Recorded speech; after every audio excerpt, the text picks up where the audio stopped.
Right, so at number 3 we have Thermalright's TF9. Now you can get this in multiple amounts of thermal paste. This is just a small, as you can see by the packet, 1.5 gram tube. Now this is just obviously your average grey thermal compound. It's not electrically conductive. So even if a bit squeezes out over the edges of your CPU, it won't do any harm to anything.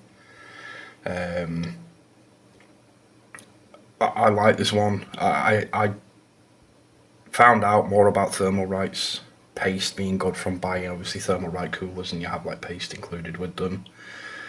They obviously have multiple different pastes like TF4. I think there's a 5, a 7, an 8. Obviously this is TF9.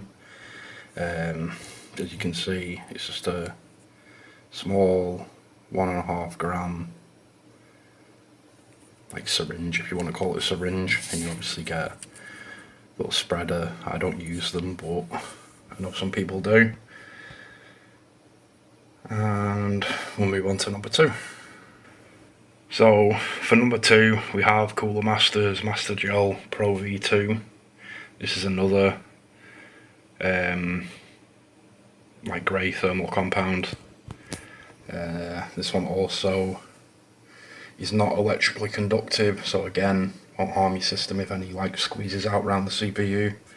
Don't actually know. Apparently this is a 1.5 gram as well. They've just got it in a kind of fatter tube than the Thermalright one. Again, you get obviously a spreader with it.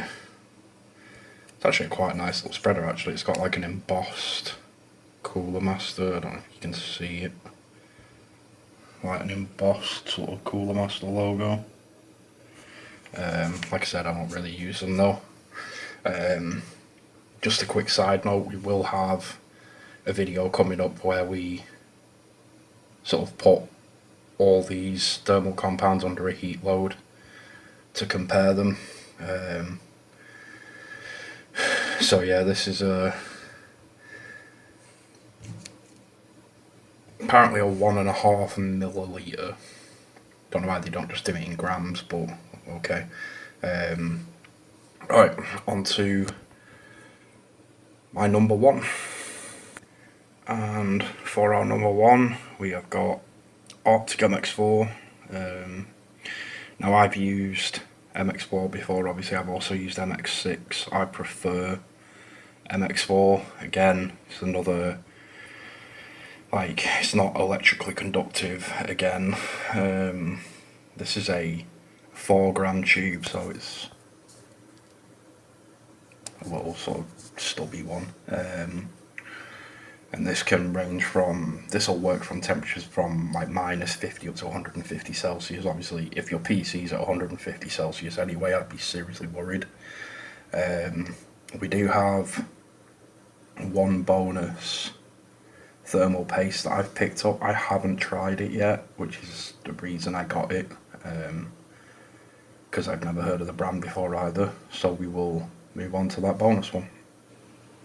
So this is what we picked up as the bonus one. This is by a company called JLJ. It's called TP133 thermal compound. I don't know a lot about this company. I just seen it randomly on Amazon, and this is a 3 gram tube for, I think it was £3.99, something like that. It's the only reason I thought I'd grab it.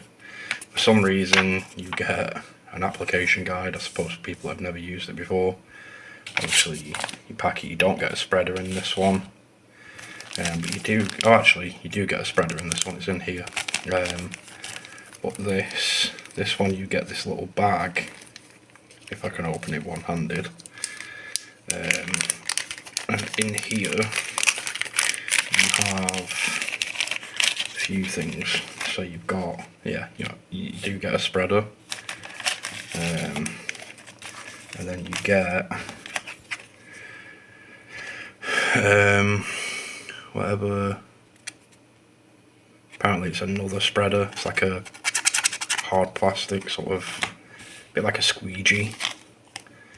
You get a couple of wipes, so a dry wipe and a wet wipe for cleaning grease off before you apply it. And then you also get, not sure what this is supposed to be, I'm guessing you put this, you can't really see it because it's see-through, but I'm guessing you put it around the IHS to stop any like overspill while you're applying it. The only thing is, because I'm guessing the smaller square here is for like VRAM modules on GPUs. The only thing I don't understand though is why you would use that, because if you're spreading it, you'd have spread it enough where it won't leak anyway. And if you're not spreading it and you're using a pea-sized drop in the middle, you couldn't leave this on when you turned your computer on, so it's kind of pointless. But yeah, we'll give this one a try at some point. Like I said, I will have a video out soon where I try these four, put the CPU under a load, see how they all rank compared to each other. I will leave links below to all four of these thermal pastes on Amazon. But yeah, I just thought this video I'd take you through my top 3 in this bonus one, in case any of you out there are thinking about buying some thermal paste. But for now guys, thanks for watching, keep subscribing, and I will see you in the next video.